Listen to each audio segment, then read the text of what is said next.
At this time, I'd like to invite Sheriff Imperati to come up.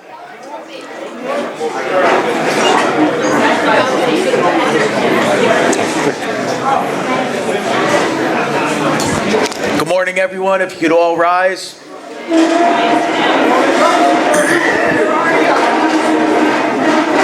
Where's the flag? Color guard, present the colors.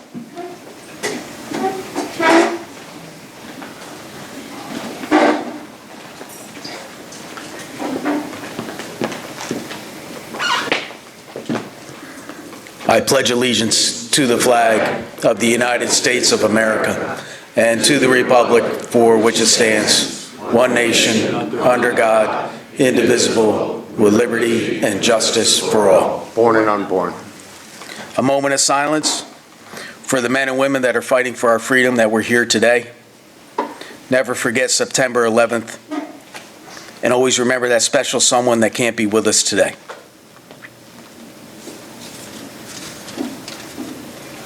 Thank you. Thanks, brother. Stay up there. I'd like to invite my Vice Chairman, Rex. Rex Bridges, come up here and do an invocation, please. Would you join me in prayer, please? O God, our God, we give praise to your name.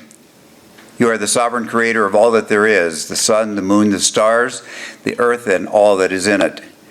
All creation glorifies and exalts your name, O Lord. We give thanks for your work in our lives. We give thanks for this great country and our freedom to gather together freely. We give thanks that we can have a part in its operation. In our lives, we know we have transgressed your laws and we seek your forgiveness. We lift up to you the President, Vice President, the members of Congress, the Governor, Lieutenant Governor, and members of the legislature. We pray they would seek after you and make laws that are just. We lift up Israel to you. Protect and cover your people, Lord. Bless them and be their strong tower. May they look to you as their fortress and strength. We pray now for this time together and pray for wisdom, strength, and courage in our involvement in this political process. Bless our speaker as he brings his thoughts to us today. And we pray all of this in your mighty name. Amen. Color guard, retire the colors.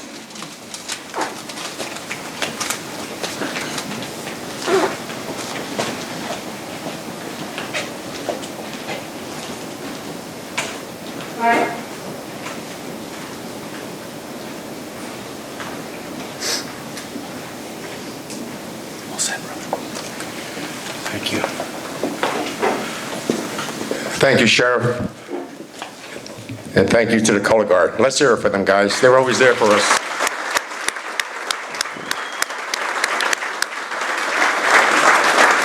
Now, you have a choice. If you stand up, if you stay standing, you're standing up for me. But you're not here for me, so why don't you have a seat?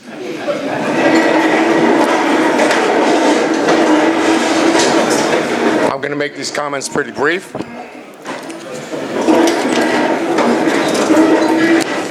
Our sponsors, we're running a little late. So would my sponsors mind if I didn't mention each and every one of you? Would you mind? You want to hear the sponsors? Okay, you got the paper in front of you. AJ, Assemblyman, one of our sponsors. Hyde Park Supervisor, Al Turangiani. Honorable Douglas A. Culte, Chairman, Westchester County Republican Party. Honorable Frank Scalise. Frank. John Shampoli, lawyer. Karen Otzberg, lawyer, ESQ. I gotta ask you, what does ESQ mean? John? Esquire. Esquire. Okay, so I can call him Esquire. Okay, Esquires. I learn every day, folks. Just because I'm chairman of the party doesn't make me smart on everything, okay? Kay and Alan Sermon, county legislator, and a wife. The Landmark Grill, Anthony and Carlos. The next guy is a guy, when he's DA, maybe Soros will have a heart attack and just leave us, okay? Because Soros is gonna hate this guy when he's DA. Matt Weinsop for County District Attorney. Right on, Matt. Mike Lawler, Congressman, he can't be here. He's somewhere out of country, I believe. Does he have a representative here? Did Mike send a representative here? Okay, we got his money, so we don't need a representative, right? My town supervisor, Nick D'Alessandro, Supervisor East Fishkill. Nick?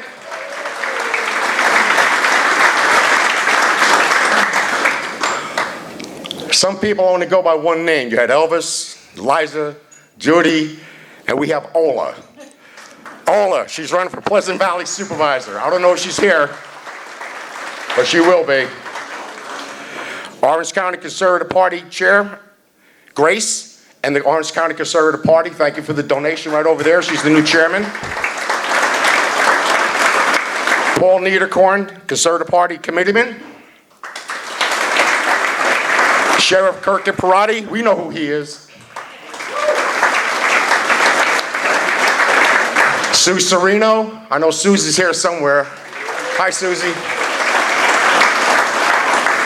Now, this is something different for us. Teamsters, Local 456. Luis Piscani, President. Luis, thank you so much. It'll be an honor doing business with you. The Sarcone Law Firm. Town of Fishkill Republican Committee. Yeah. They are. Stand up, guys. They do a great job. The guy with the hat, Brian, he's Louisiana Lightning. Why? Because he's from Louisiana. So I call him Louisiana Lightning. Right, baby? Town of LaGrange GOP, where are you? Town of LaGrange GOP?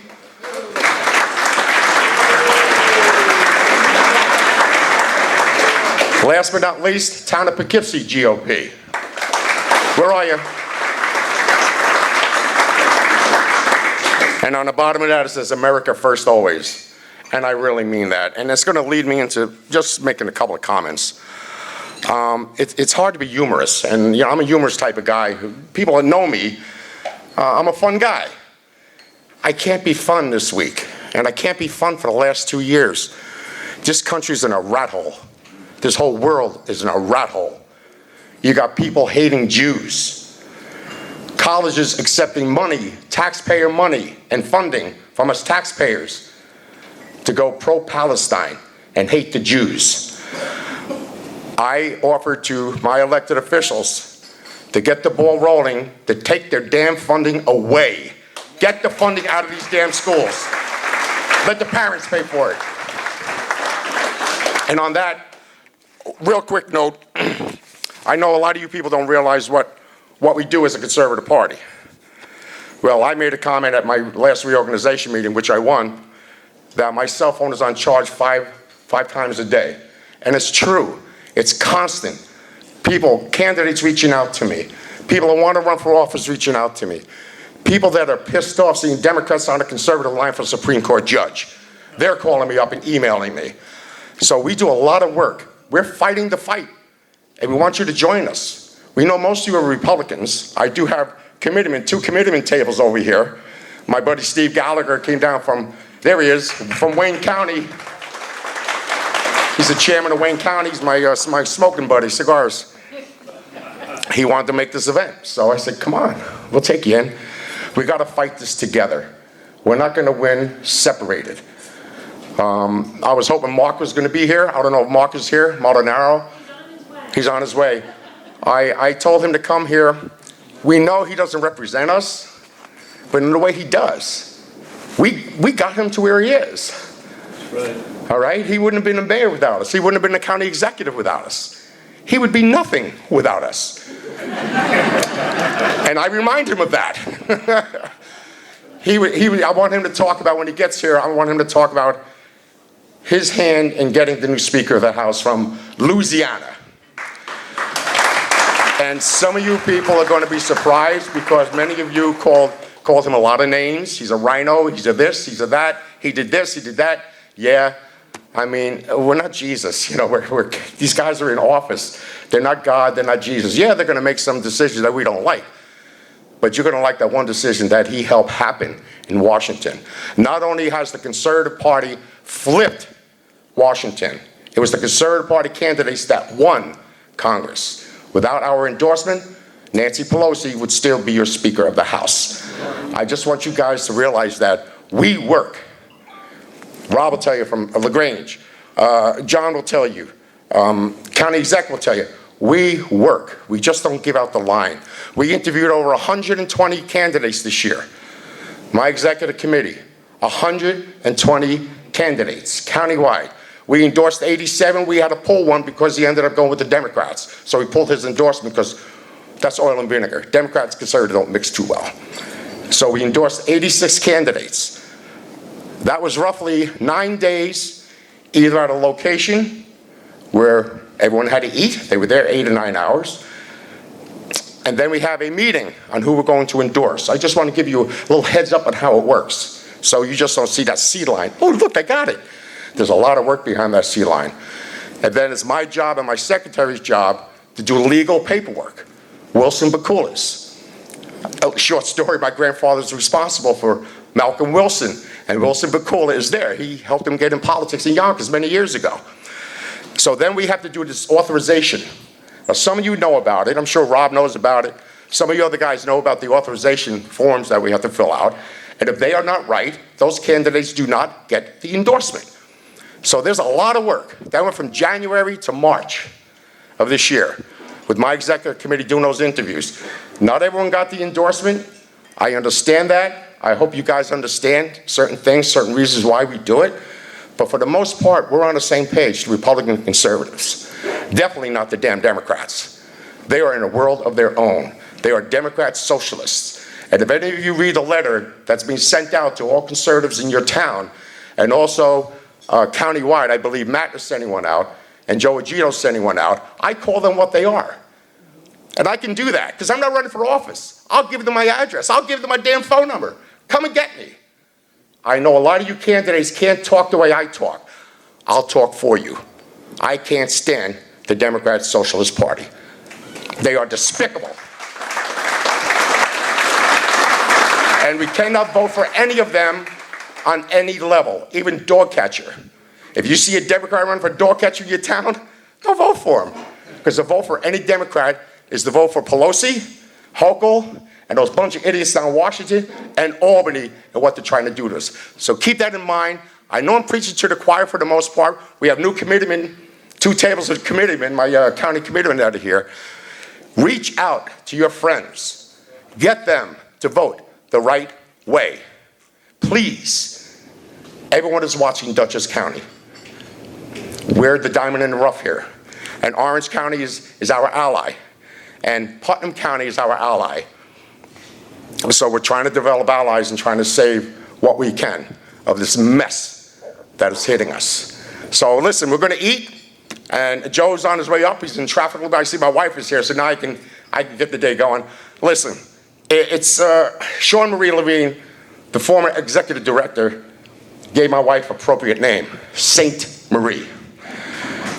She is a total saint to tolerate this idiot.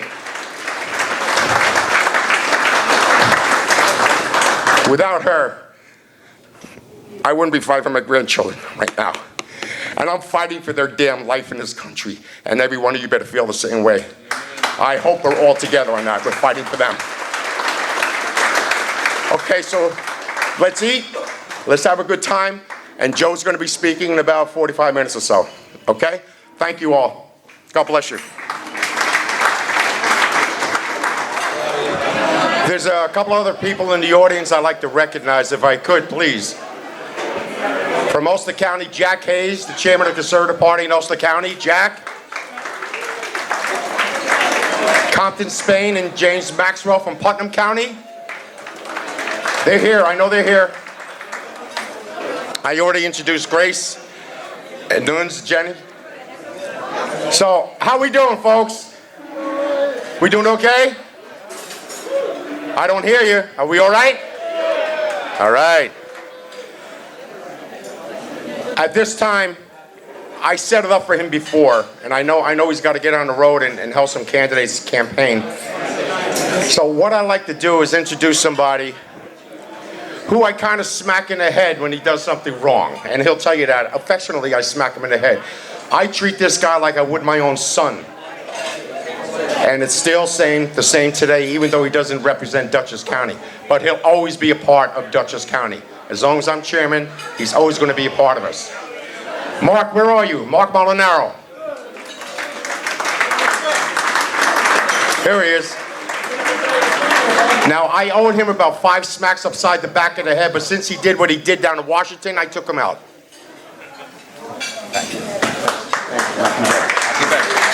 Good morning, everybody. Come on, sit down. First, I want to thank Don. He's right. He has smacked me upside the head far too many times, which he suggests it's because I've been wrong. It's mostly because I'm right, and he's upset at himself, so he hits me. But it is nice to see all in the room this morning as we count down to Election Day, and it is good that the Republicans and conservatives are working together to continue to deliver for the people of Dutchess County. And you have a great committee, and I'm very grateful to your chairman. Despite poking fun at each other, we go way back to the early 1990s. We fought, we've wrestled, we've hugged, we've made up, but most of all, we consider each other good friends, and he deserves a round of applause for keeping you all together. And I mean it. Of course, his sainted wife deserves even more credit because God knows, only God knows, that she could live with him. So I want to give you a little bit of what occurred these last couple of weeks. I'll do it as quickly as possible, and then I want to acknowledge why you're all gathered together this morning is not to hear from me, but to celebrate and to get to work for tremendous candidates. We have been, in my line of work, they tell you never to apologize. In fact, all the communications people in politics say never apologize for anything, and I insist that they're probably not married. Because I've learned how to apologize quite a bit. But what I can tell you and should tell you is I am sorry for what we've experienced these last 3 weeks. Like it or not, support it or not, America should never have been in the paralysis we experienced. We should never have had 8 Republicans join with 210 Democrats to oust the Speaker for them, the opposite party, our party. Should never happen. Should never be in a position where the minority dictates the majority how, in fact, we're supposed to govern. But there we were. And for 3 weeks, we continue to have this ongoing debate about how we might lead forward. And yeah, it was ugly. And as I joked all throughout those 3 weeks, I did not come to Washington, D.C. to share my feelings with my colleagues. And yet for 3 weeks, people were saying, well, I can't vote for this guy because he didn't send me a card. This one didn't write me a letter. This one didn't sign my bill. This one didn't like me. This one, I don't know, didn't wish me Merry Christmas or Happy Hanukkah. It was almost to a degree embarrassing. And you were feeling it even more. And I know that there are candidates in this office who said, if you guys don't get your act together, we're all going to lose down here too. And that's the truth. I mean, we have one obligation in elected office, and that's actually to do something. It may be to protect you. It may be to get rid of regulation. It may be to pass some laws. It may be to improve the quality of life. But we have a job to do, and for 3 weeks, we were not doing it. And you should have been pissed, and you should have been angry, and you should have been frustrated. All of that entirely appropriate. In fact, during the 3 weeks, at one point, I think I said something I probably shouldn't have said. I was letting my anger out and suggested that maybe nobody really cared what was going on down there. But the truth is, most people I know and most people I represent and all of your neighbors, they are more concerned about how expensive life is.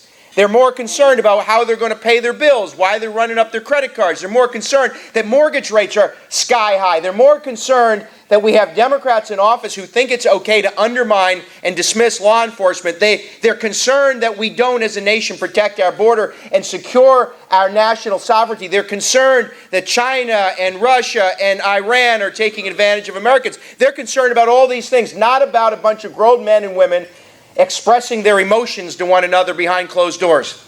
And so when the moment came and we had exhausted all of the top-tier candidates, it was clear to me that we had to put our foot down and get back to work. And so I said to my colleagues very clearly, we cannot go back out into that hallway unless we have a speaker. And thankfully, by forcing them, by changing the rules, and by the way, I'd even say by staring down the swamp, we left that room with Speaker Mike Johnson, a good and decent man.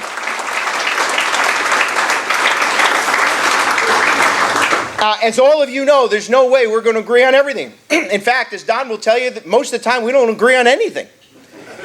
But we don't elect a speaker because we agree with him. I'm not marrying the man. But what we are committed to is governing. And we have elected a good and decent man who knows that the rights that we enjoy are not given to us by government, but granted to us from God. That this nation is built on a very simple motto that we don't trust each other, we trust God. And that is okay.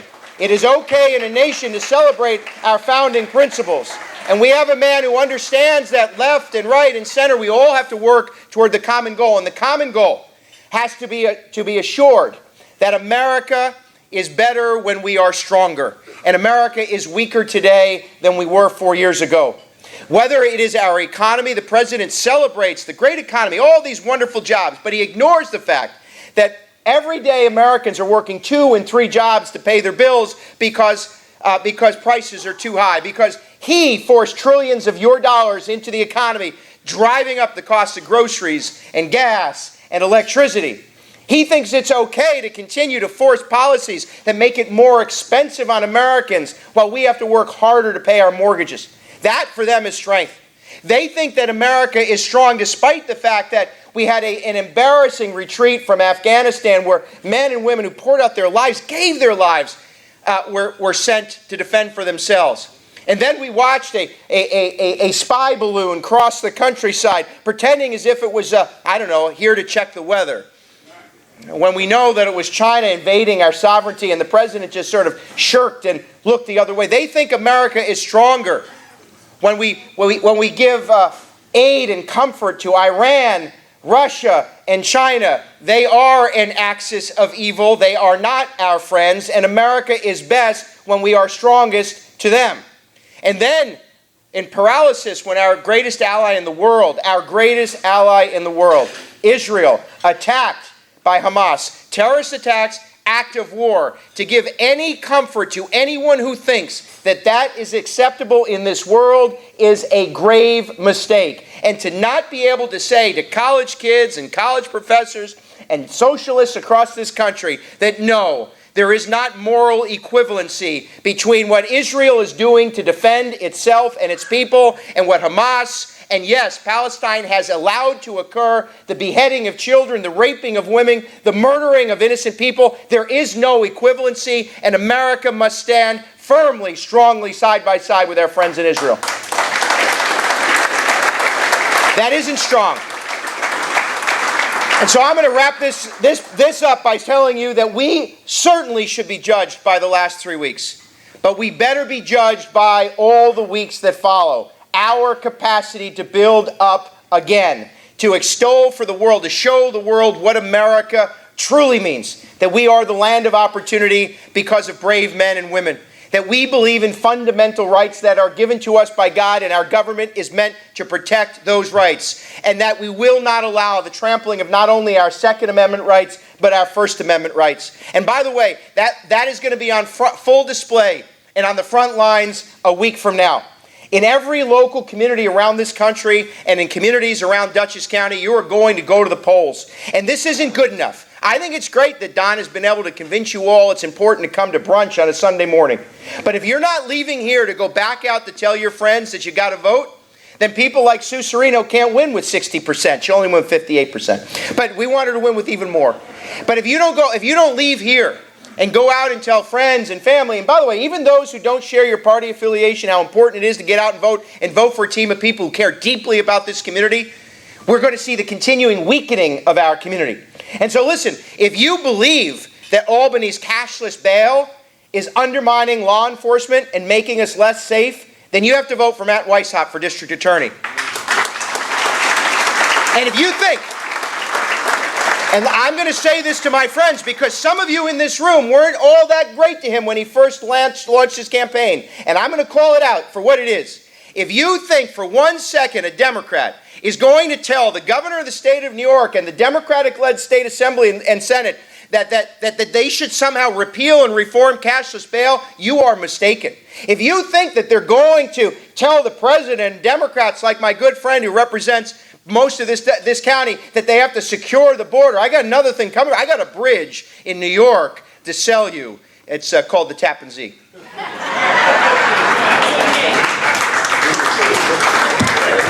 You have got to support Matt and get him elected because we need to continue to stand with victims and community members who care deeply about their safety and security and not emboldening criminals and making it more difficult for law enforcement.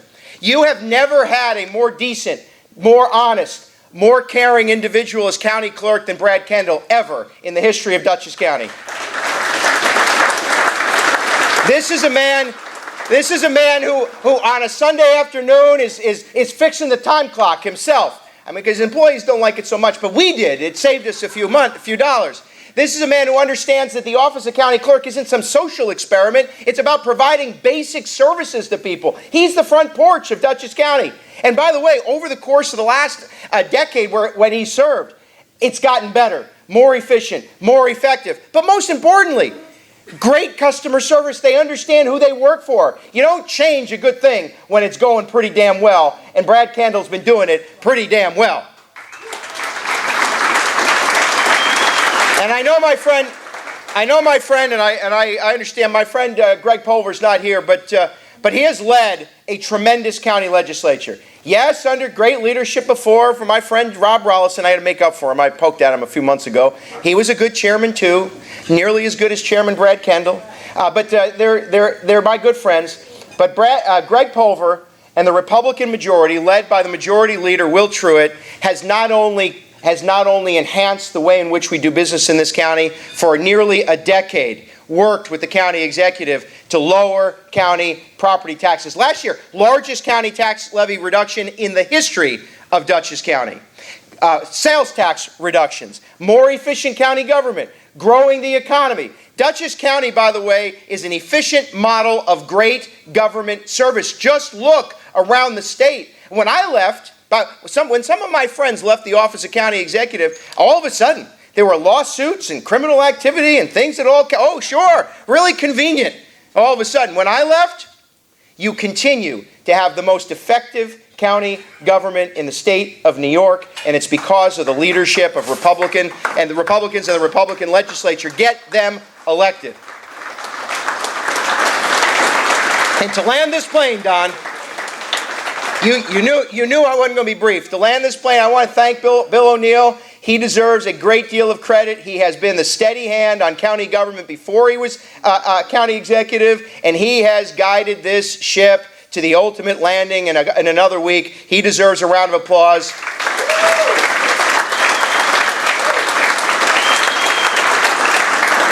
And I know you know that I think pretty highly of myself. But I will tell you, there is no one I would be prouder to leave the Dutchess County government to. And more importantly, the people of this community who struggle damn hard to make ends meet than the next county executive of Dutchess County, Sue Serino.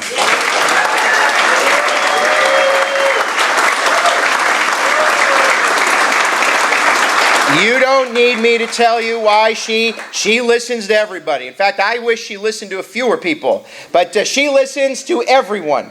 She cares about everyone. And she will lead this county to greater success, I have no doubt. The only thing she has up against her, it isn't whoever her opponent is. I don't know his name, and he should have to spend money to tell you what his name is. But I can tell you he doesn't deserve to be near the office of county executive. This isn't like something you just decide to do. It is management. It is the administration of government. It is providing for public safety, mental health services. It is everything from snowplows to 911 dispatchers to supporting our great sheriff and his men and women. It is everything from parks and playgrounds to potholes and people. And Sue Serino knows them all, cares about them all, and will work hard to address them all. And your job, it is the only job, is to not allow low turnout to be her enemy. Not allow you or your friends to stay home so that she can't pull this off. And so your job today is to leave full and happy, listening to my friend Joe Pinion and Don Minichino and everybody else. But you better leave here, and I mean it sincerely, and tell your friends and family, tell your neighbors, regardless of what their party is, that they have one job on Election Day, and that is to keep the ship of state in this county moving forward in the right direction. And it will happen because you worked hard to deliver Sue Serino as our next county executive. It has been my honor and privilege to serve you all for all of these years. I will keep fighting for you and the people I represent in Congress, and don't you let us down. The best days of Dutchess County are still ahead. God bless.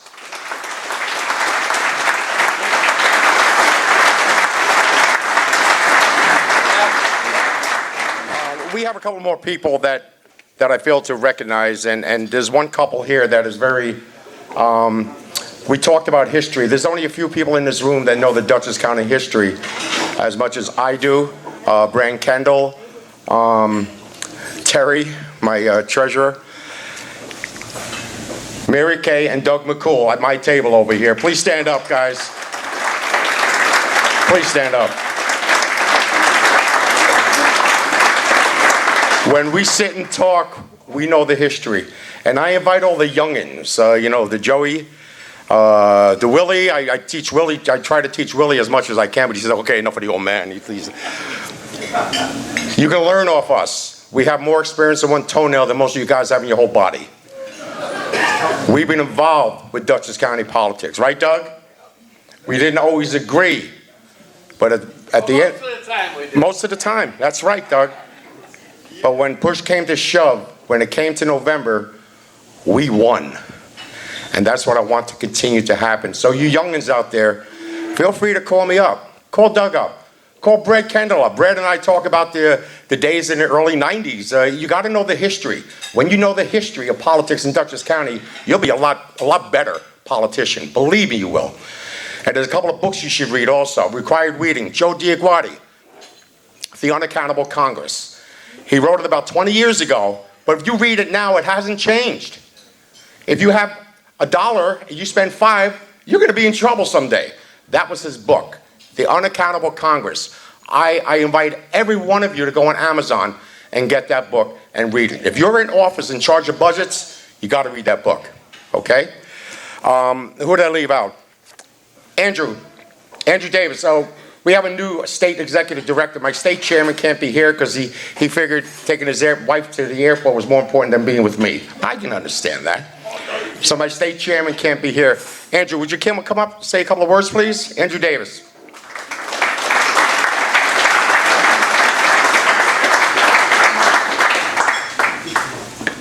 Hello, everybody. I promise it won't be as long as Mark, even though that was fantastic. Thank you, Mark. My name is Andrew Davis. I'm the Director of Operations for the Conservative Party. I took over for Sean Marie, who, of course, is legendary. Very big shoes to fill. I'm not going to take that long, but I wanted to say a few things of some developments the State Conservative Party is doing.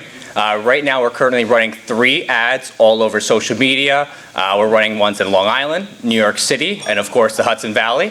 If you guys can see them, hopefully you give it a share. We're also running a strong medicine ad over the radio. If you guys haven't heard of it, hope you guys give it a listen. You can see it all on social medias. It's just a basic ad telling you, listen, we need people to vote conservative. We need boots on the ground. We need to get people elected. That's how we win elections. I'm not going to sit here up too long. I apologize for taking up too much time, but thank you all for coming here, and thank you, Don, for a continuation of a massive success here in Dutchess County. Thank you.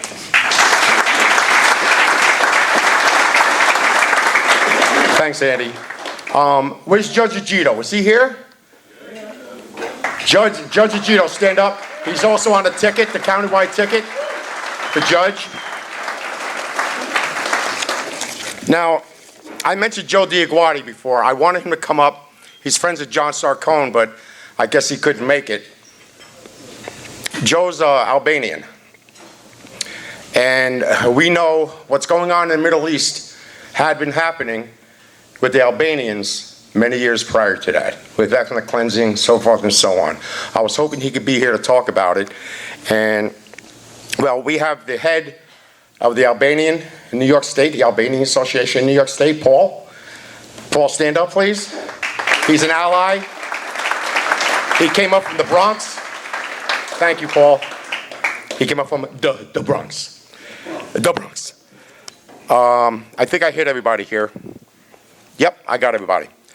So now, what I'd like to do is have my officers stand up, and Steve Tracy. My officers, Linda, my secretary over there, Linda Seprian from Rhinebeck, Phil Palazzano from the city of Poughkeepsie. Terry, sit down. We all know you. Terry Sheehan, my treasurer, who I love to death. Where's Steve Tracy? Steve Tracy. There you are. And Rex Bridges. Where are you, Rex? Rex Bridges, the other vice chairman. And can the two tables of committeemen please stand up? It's not often we have that many committeemen here. Countywide committeemen. Right on, guys. Thank you for coming. Now, what I'm going to do, I'm going to invite somebody to come up here and talk just a couple of seconds. Then Joe's going to come up here and lay some stuff on you. Bill O'Neill, County Executive, please come up.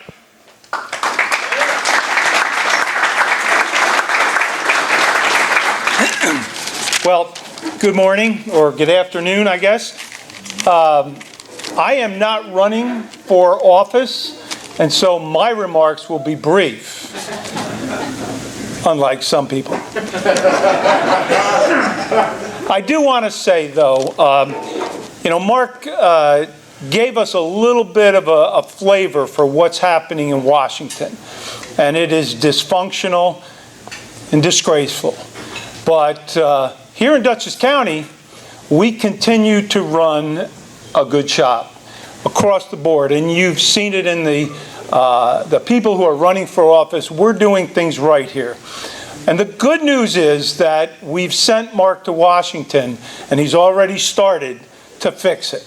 And I think his emphasis and influence in getting our new speaker, elected and in place, he deserves a lot of credit. And we miss you, Mark, but we know you're where you need to be.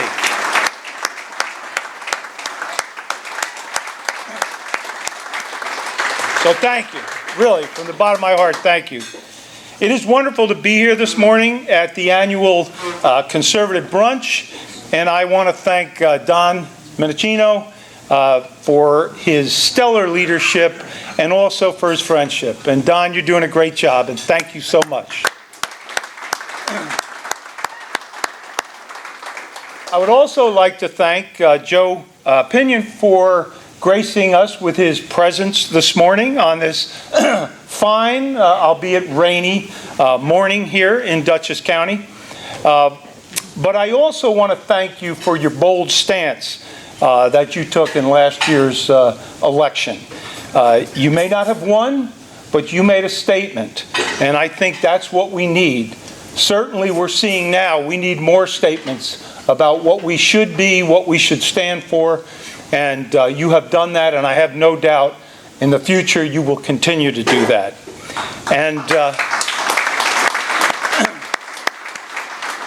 I love your quote where you said, "Bad things happen when people who know better do nothing."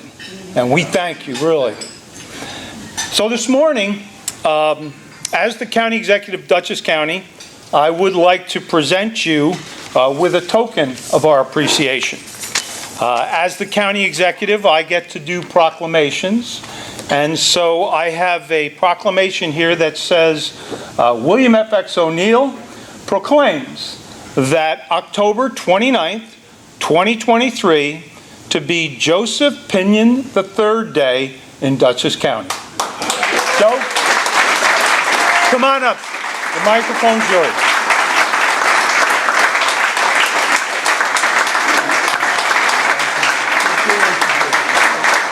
You're up.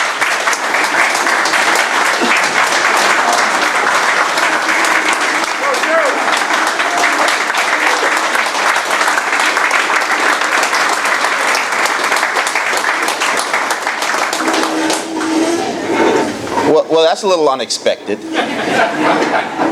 I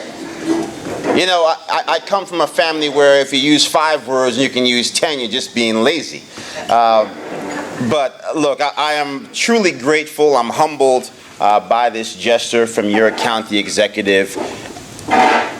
Today is a critical day. Our country is at a critical moment. And so I could think of no greater place to be than right here in Dutchess to say right now, concretely, that we're going to send Sue Serino to be your next county executive.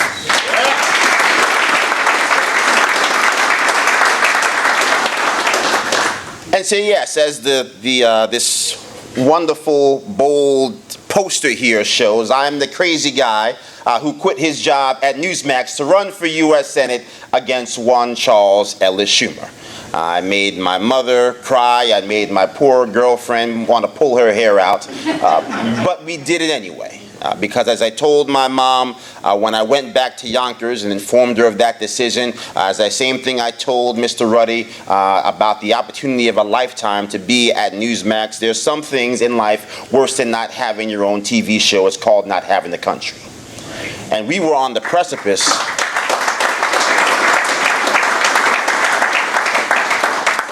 We were on the precipice of having an America and a New York that was unrecognizable because of people that had taken our rights and our liberties hostage. They have embraced policies that have never worked in the history of the world to try to change this state and this nation into something it was never intended to be. And so, as I've said many times, yes, bad things happen when people who know better do nothing. And so we come to Dutchess. Because everything that led me to quit my job is very much still a threat to this state and this country today. Down in D.C., there is a man named Joseph Robinette Biden. He has basically taken everything that we love and left it worse off than where he found it. He has turned our southern border into a gangster's paradise. We have Chinese cartels working together with Mexican cartels to flood our streets with enough fentanyl to kill every man, woman, and child that calls this nation home. Last month, they found 1,700 pounds of fentanyl seized at the border. That's just what they found. That's enough lethal doses to kill over 400 million Americans, and we don't have 400 million people in this country. That is the level of despair on Main Street, USA, because they have turned every town, USA, into a border town after they told us that the migrant crisis and the fentanyl crisis was just a figment of our imagination, a Republican talking point. But now the results are in. Mothers of all creeds, from Dutchess County to New York City, from Erie County to Monroe County, and everywhere in between, crying for children that should still be here, were it not for politicians that have quite literally welded the doors open on our southern border, then sold all the scrap metal necessary to complete that southern border. And so we come to Dutchess County to say, we're going to elect Sue Serino. We're going to make sure that Dutchess County is that bulwark, that straight line in the sand that says, you shall not do to us what you are doing to our country. And so this is why we come here. People ask me, what are you going to do next, Joe? What comes after running for U.S. Senate against Chuck Schumer? And I say all the time, I feel as if I am called to be still enough to hear what the Lord is asking of me. And all I hear time and time again are those words from 1 Corinthians. God, He uses the foolish things of this world to shame the wise. He uses the weak things of this world to shame the strong. And I feel as if I am called in this moment, as all of us are, to be the greater fool. To be the greater fool for our children. To say that we will not allow them to be taught about the mechanics of sex before they know how to spell it.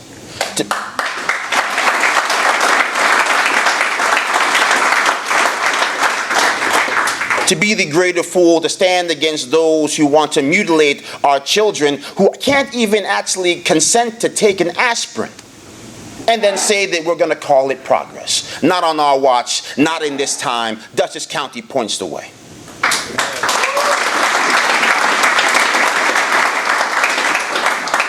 You know, some of you know one of my favorite quotes of all time came from a letter written by a man named John Adams, the first vice president of this country, who would go on to become president. He wrote a letter to his son, John Quincy Adams, who would go on to become president himself. First father-son duo to be president in the history of this nation. And in this letter, he wrote to his son, you come into life with advantages that will disgrace you if your success is mediocre.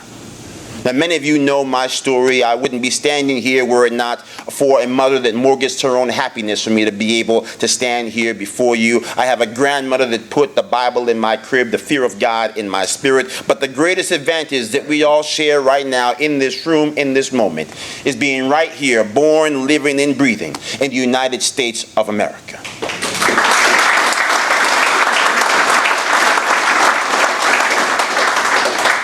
And the only thing worse than watching America burn is to be part of that generation that watched this great empire burn and do nothing.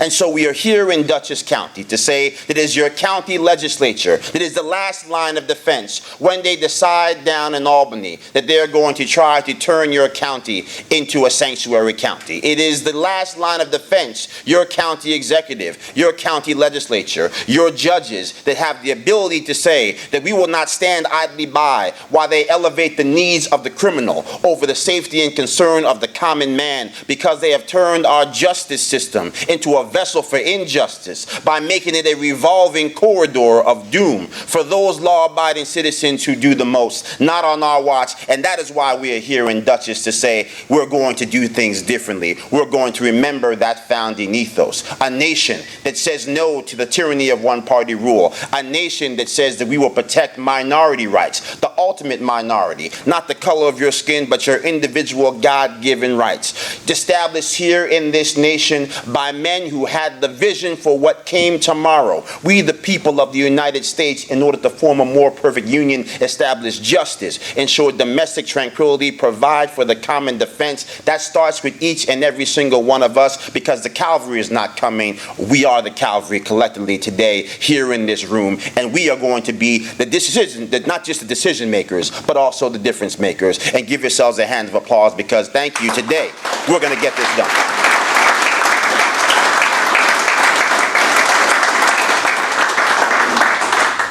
And so we've got about 11 days to go here. I'm starting to lose track, but who's to say? But we have a decision to make right now in this room. Will we allow our elections to slip away? Will we allow those in Albany who debase our rights to continue to move forward? Now, we ran the numbers down at state committee. We found out that probably close to 15% of our most valuable committed voters did not show up in 2022. Those 4 of 4 voters, 15%, who either had a medical emergency or their kid had an emergency or something just happened. We can't allow that to happen on our watch. We have to make sure that we go out there and make those phone calls and knock on those doors to say that, have you heard about what's happening in Albany? Have you looked at your savings account lately? Because while Joe Biden is down there whispering about Bidenomics,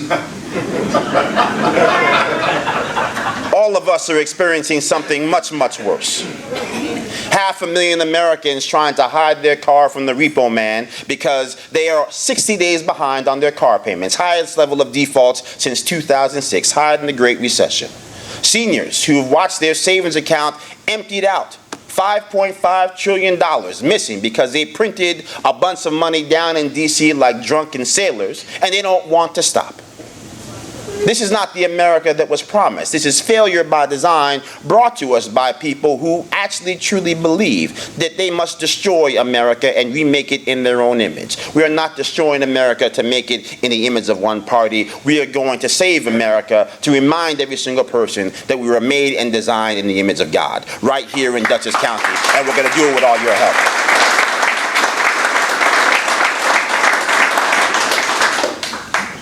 You know, I'm reminded of one of my favorite parables from my grandmother. She used to tell me about the 10 virgins. There were 5 wise and 5 foolish. 5 had oil in their vessel, 5 had no oil in their vessel. And so, of course, the foolish with no oil in their vessel said, "Give us some of your oil," to which the wise, they said no. And so, of course, the foolish, they had to go out to look for oil, and that is right when the bridegroom came and they were locked out. And so we are here to remember that we are not going to allow the flame of freedom to be extinguished on our watch, that we are not going to give away our freedoms for a little bit of security from people who do not have reverence for either of them. that this is going to be a place and a county and a country where we recognize that we have not just principled policy battles, but great moral challenges as well. Mark, your former county executive, now our congressman down in D.C., who apparently saved the House, if you listen to Matt Gaetz, he talked about the atrocities that were committed over in Israel, where a terrorist organization in Hamas, planes and motorcycles, showed up at a music festival to rape and maim and kill, raping women, chopping the heads off of children. It was one of the most horrifying things any of us has ever seen. And yet the only thing possibly worse than watching and witnessing what happened over there in Gaza is to watch what's happening here in the streets of New York and all across this country, where somehow we have gone from 9/11, where we knew that our fight was not with Islam and not with the Muslims, but with the terrorists, to now our own children who somehow think that Hamas is a community organization, something equivalent to the NAACP, that they are the righteous arm of the Palestinian people, when in reality they are terrorists. And yet they're in the streets cheering in the name of those terrorists. That is what we are up against in this election. That is what we are up against here in America. And so we all have to make a decision. Are we going to allow that America to come to pass? Or are we going to remember that founding ethos of our founders, that all men are created equal, that we are supposed to be grounded in what God has put forth for us, that we were designed by Him, in Him, for a singular purpose, for such a time as this, to let people know that we will not sit idly by while evil is on the lurk, while we will not sit idly by while they continue to debase our currency. We will not sit idly by while these people put us on the precipice of not one, not two, but 3 wars, from China to Russia to Gaza and beyond. This Chinese Communist Party is fueling a new axis of evil. They are fueling a Russian economy that has basically gone out there and had more crude oil delivered to the Chinese Communist Party now than Saudi Arabia. They've given the Taliban all the money they can get with a 25-year lease deal with the Taliban over in Afghanistan. They've given the Iranians over $400 billion. They are funding all of this, and Joe Biden does nothing, and Chuck Schumer says nothing, and so we're here. And so I want to take stock here and remind you that if every single person here makes the calls, we'll win this election in Dutchess. We'll win elections all across this country, but we have to want it. Jack Kemp famously said, "It is not enough to win, we have to be worthy of victory." And so we must accept the challenge to be worthy together. We must accept the challenge put forth for us in that timeless word, "If my people who are called by my name shall humble themselves and pray and seek my face and turn from their wicked ways, then I shall hear their cries from heaven, forgive our sins, and heal their land." It is healing time here in Dutchess. It is healing time in New York. We shall and will be an empire state again. We will have an America worthy of what Abraham Lincoln called the last full measure of devotion. We will honor those who have fallen. We will honor all those who still stand for that flag. We will honor all of those who remember that the land of the free and the home of the brave is the last greatest hope for freedom on this planet. God bless you all, and thank you so much.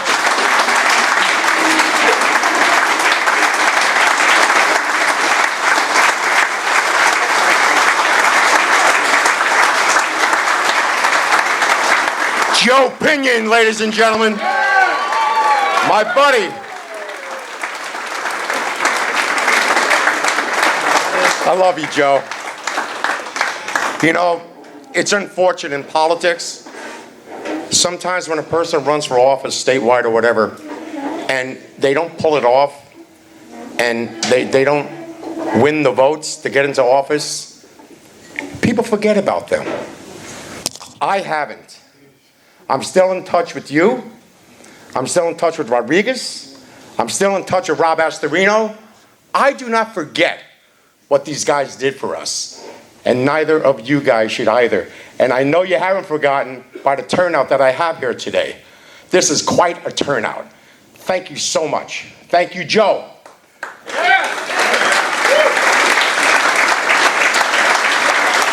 Now, if you can come up here, Joe, I know you like cigars. We were talking about some stuff.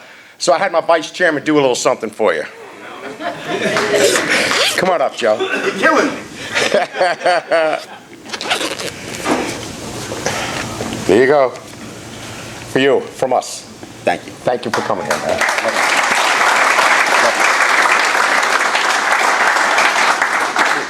You know, my girlfriend was just saying, Dutchess is such a wonderful place, and now you've given me 12 cigars. She might never let me come here again. Thank you, appreciate it. Thank you, Joe. I love you. I'm sure every one of you love him also. Mike's here? Where? Mike, get over here. I was told he wasn't able to make it, but he made it, so I'm going to give you some time. What do you say, Mike? Sounds good. First off, you did a hell of a job down in Washington, you and Mark, both of you. Thank you.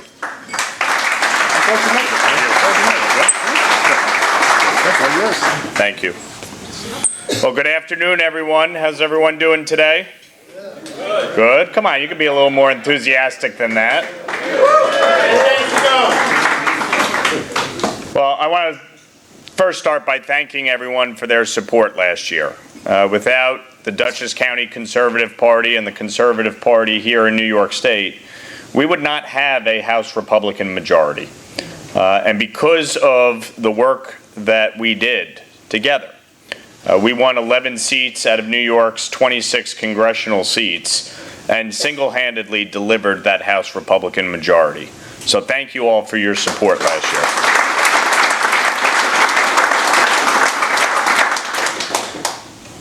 You know, the last few weeks in Washington have not been a lot of fun. As I said in some interviews, the French have a word for it. It's called a clusterfuck. And that's exactly what it was. But we got through it. We got through it, and we have a great new speaker in Mike Johnson.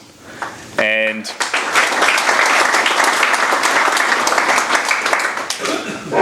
you know he's a great new speaker because the Democrats are having an apoplectic meltdown about his election as speaker. And they're going after me and Mark and others in New York because he's conservative. But I know Mike. I've gotten to know him pretty well over the last 10 months. He is an unfailingly kind man. He's smart, he's principled, he's a constitutional attorney. But he has a spine of steel and a brain. And he's going to do a phenomenal job leading our conference as we move forward, dealing with the issues impacting the American people. And so while the press will focus on the issues that they want to talk about, guns, abortion, gay marriage, Donald Trump, we're going to focus on the issues impacting the daily lives of Americans, starting with the disastrous policies of Joe Biden. Bidenomics, he can whisper it, he can yell it loud, it's a complete failure. The reason we have been dealing with record inflation, the reason we have been dealing with interest rates and mortgage rates at 20-year highs is because of the policies of this administration. $5 trillion in new spending in the first 2 years. Totally unsustainable. That's why many of us ran, to rein in spending.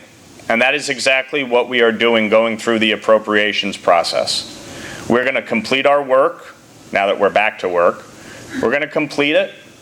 We're going to rein in spending in Washington and start to move this country down a better path. Nearly $34 trillion in debt is unsustainable. No country can sustain that. You look at a state like New York facing a $9 billion budget deficit next year, a $13 billion budget deficit the year after, a $36 billion revenue shortfall. We cannot sustain this path. You look at the disastrous policies at our southern border. 6 million migrants have crossed since Joe Biden took office, many of them illegally. And it's not just the migrants coming into our country, it's the fentanyl pouring across our southern border. Last year, killing 70,000 Americans. This is a crisis. And yet, here in New York, Governor Hochul, Eric Adams, finally woke up to the fact that it's a problem. After years of having policies that have failed. Sanctuary cities, refusal to cooperate with ICE and law enforcement, and free housing, healthcare, education, clothing, food for migrants on your taxpayer dollars. And they're shocked that people would want to come to New York. It's unsustainable. When they tried to send migrants into the Hudson Valley, I stood with County Executive Ed Day and Supervisor Teresa Kenny in my town of Orangetown, and we fought back. We sued Eric Adams. We won. Because, newsflash, the Hudson Valley is not New York City, and New York City does not have jurisdiction over the Hudson Valley to just send migrants wherever they well please, or to enter into contracts with hotels to create shelters.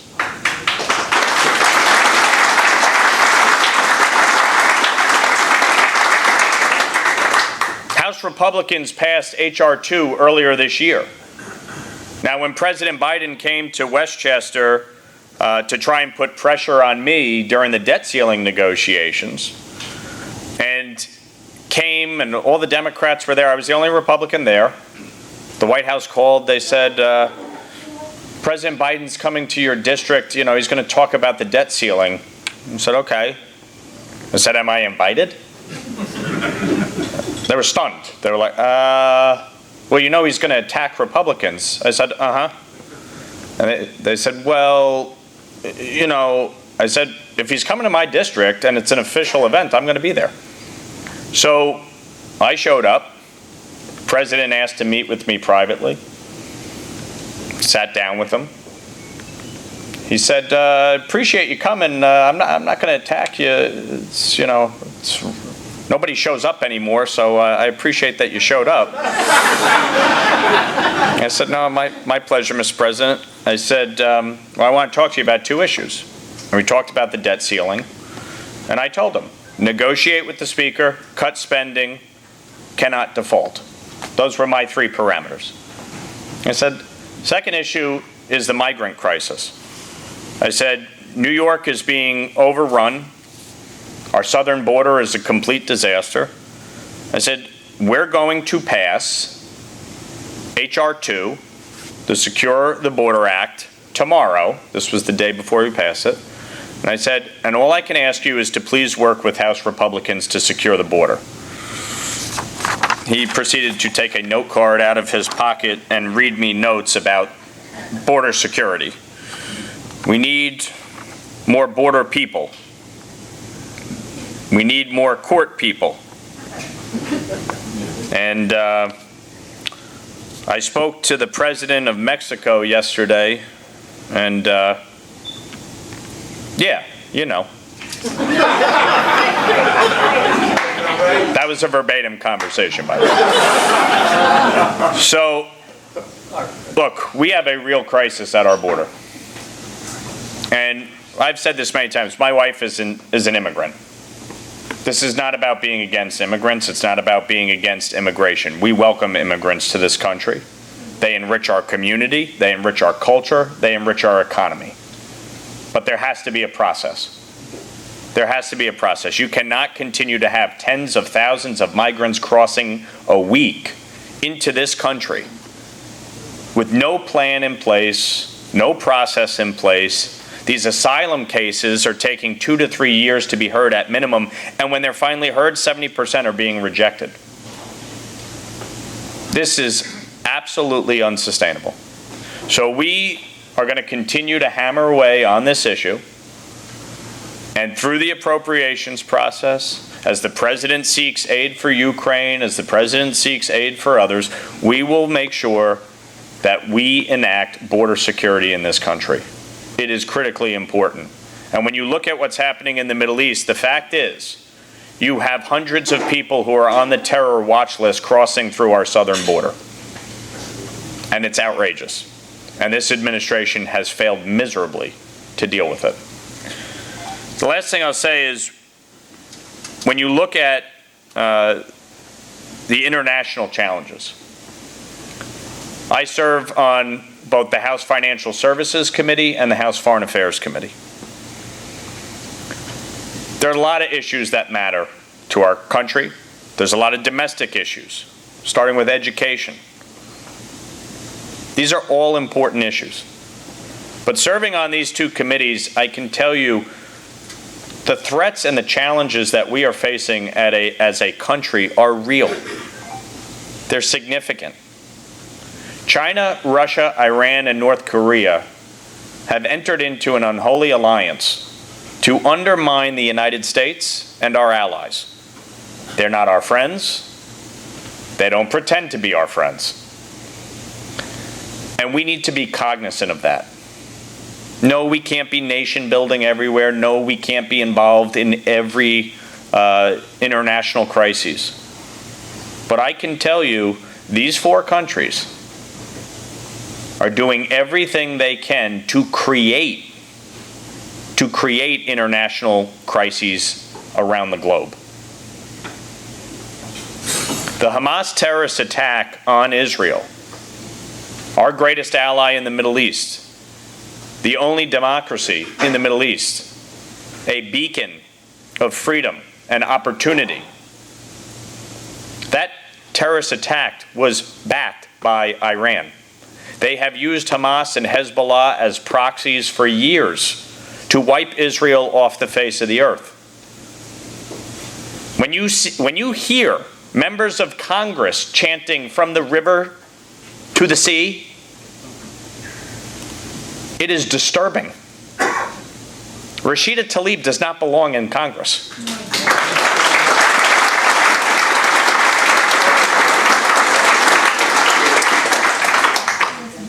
They do not believe in Israel's right to exist.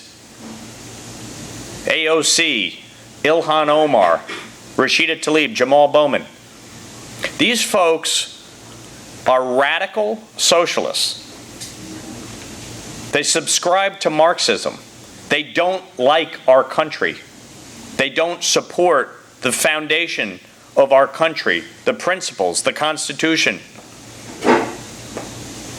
And when they stand and say and repeat vile lies like Israel bombed a hospital in Gaza, when in fact it was a terrorist group that bombed the hospital in Gaza,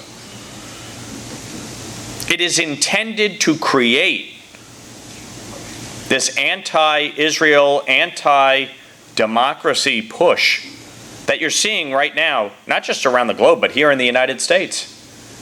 Shutting down the Brooklyn Bridge on college campuses all across this country. This is bigger than just anti-Semitism. America's foundation is rooted in Judeo-Christian values. It is an attack on our institutions. It is an attack on our Constitution and our foundation. Amen.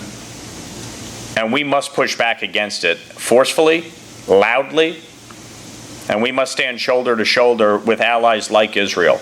There cannot be daylight between us. And you can see it. President Bush, 43, said it about 2 weeks ago. Watch what happens when Israel starts to defend itself. Everybody will start to walk away and turn their back on them. And it's happening. We cannot. So we have a lot of work ahead of us. There are a lot of threats around the globe. There are a lot of threats domestically. We have to work as a team. I'm sure there's people in this room that didn't like a vote I took, didn't like that I didn't vote for Jim Jordan. I get it. But understand this, if it's not me, you got Mondaire Jones. And that ain't to anybody's benefit in this room. We have to win these seats in New York. We have to hold them.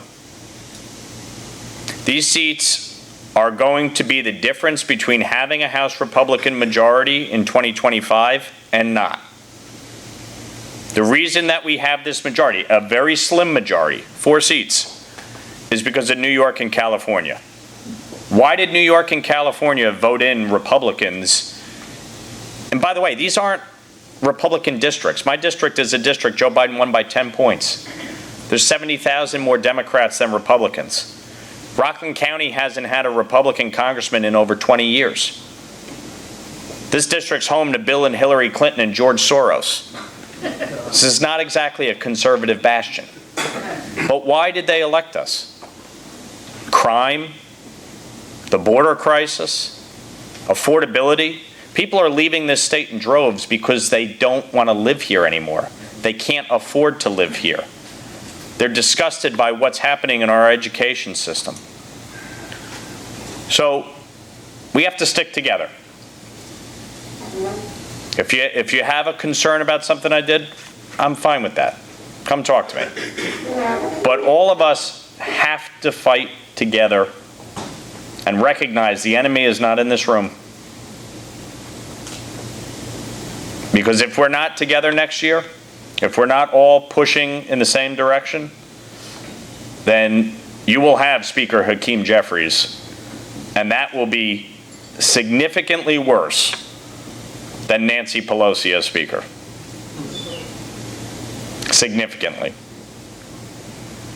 And the worst thing that can happen heading into 2025 is for one-party rule to consume Washington again and Democrats to have complete control. So I will keep fighting. I will keep fighting on your behalf. And we'll get there. Okay, Frank. We'll keep fighting on your behalf and do everything we can to make sure that we hold every single one of these seats next year. So God bless you, God bless the Conservative Party, and God bless the United States of America.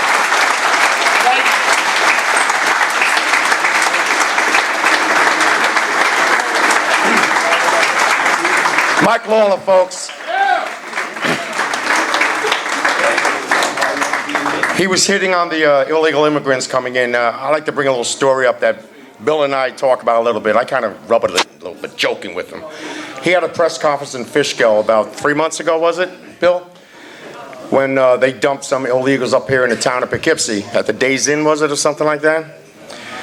So I was just there as a citizen, and I was asking questions as a citizen, not as chairman of the party. And you know me, I'm politically correct. You know that, right? I'm politically correct? Well, I wasn't.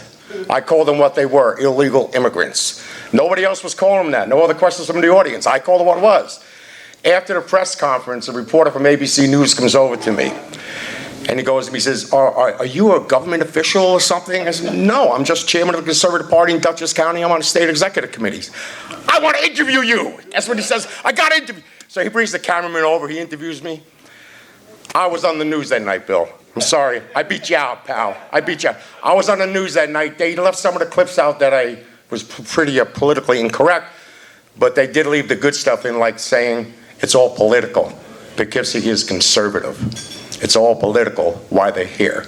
And they used that quote, which was good, Bill. But I'm glad that you had that press conference. It was good for me.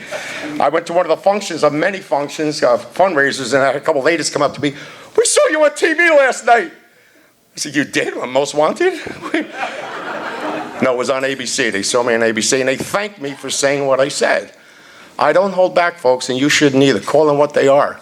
They're illegal immigrants. They're not asylum seekers. My family, when they came here from Italy on the boat, they were asylum seekers. And they went through Ellis Island. They did everything the right way. And I'm here because of that. And I'm sure as hell my father-in-law didn't almost die on Normandy, the second wave, to see this crap that's going on now. So we got to fight. We got to fight ahead of us. And everyone is looking at Dutchess County. I think Joe alluded to it. Mike alluded to it. Mark. They're looking at Dutchess County again. They did it 2 years ago. They're looking at us again. And we have to kick their asses. We have to really crush these Democrats. Not just beat them, crush them. And it's up to you guys to do it. Okay? Is Sue still here, Sereno? She left? Okay, well, I think Mark and the guys kind of hit it up pretty good on the top four that are running. We have to take this top four. Brad has an opponent. And needless to say how I feel about Matt. If he's still here, I think he had to get out going too. The DA that serves would love to hate. I put it all over Facebook. I put it on Twitter. It is out there. I don't care. Let them come after me. I speak the truth. And that's all there's to it. And you have to also. Thank you. So did everyone have a good time? Huh? Right? Food was good? Once again, I'd like to thank the sheriff for color guard and for his sponsorship and his continued leadership. He has some, yeah, let's hear it for Kirk. Yeah, we'll get it. He has some tough shoes to fill, but he's doing a damn good job of it, and Butch should be proud of him, as I am proud of him.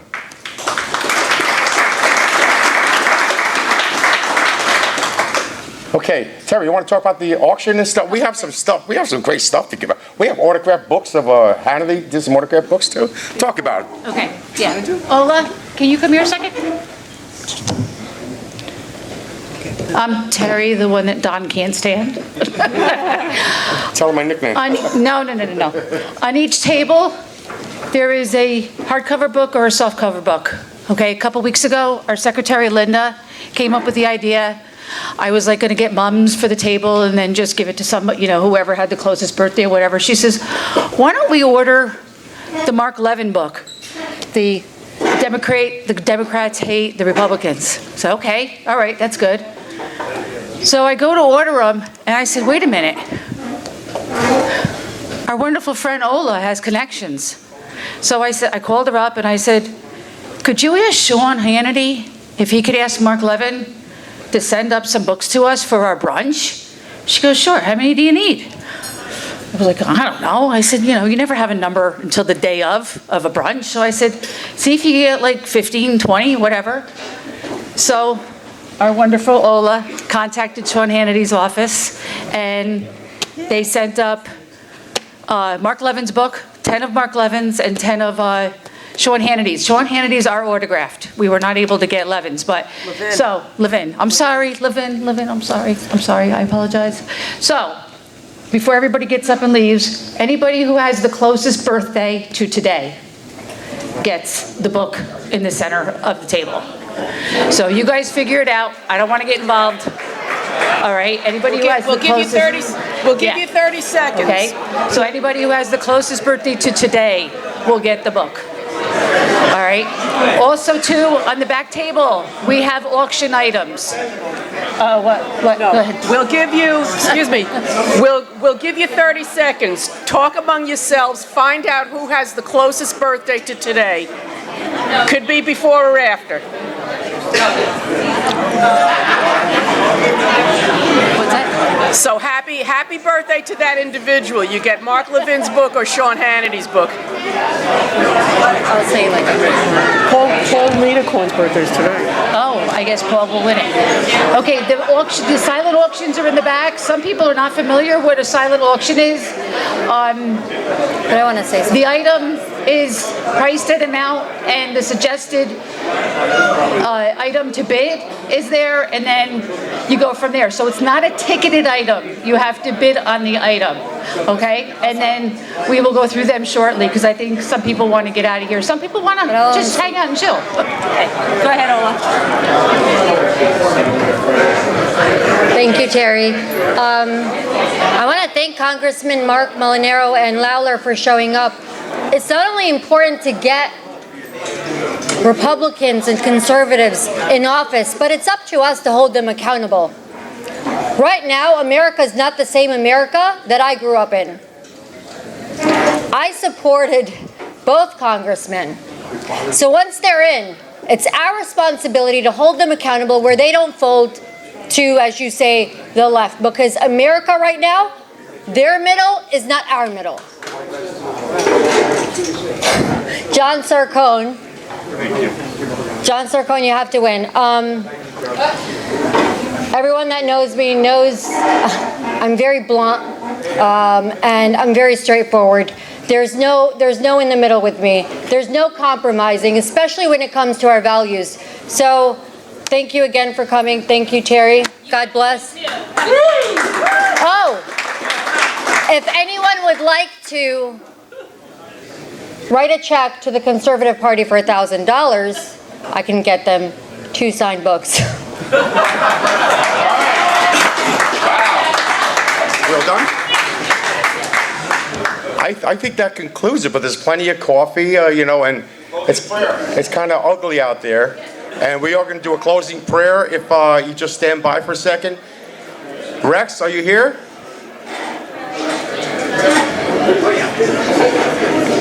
And I'd also like to thank Bill Bale for the PA system.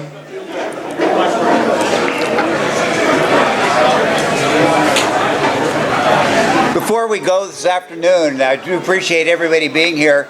I know he wouldn't necessarily do it himself, but I would like for us to thank Don for pulling this all together.